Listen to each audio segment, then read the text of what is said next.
Praise the lord. ఈ రోజు దేవుని వాక్యము, నీ సరిహద్దులు విశాలపరచబడును, నీ గోడలు మరలా కట్టించు దినము వచ్చుచున్నది, అప్పుడు నీ సరిహద్దు విశాలపరచబడును. మీకా గ్రంథము 7వ అధ్యాయము 11వ వచనం.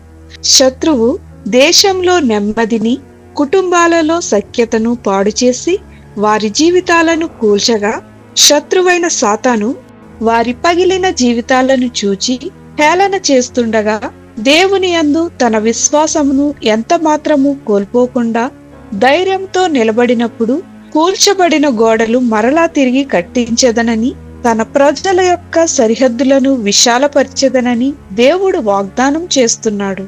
ప్రార్థన.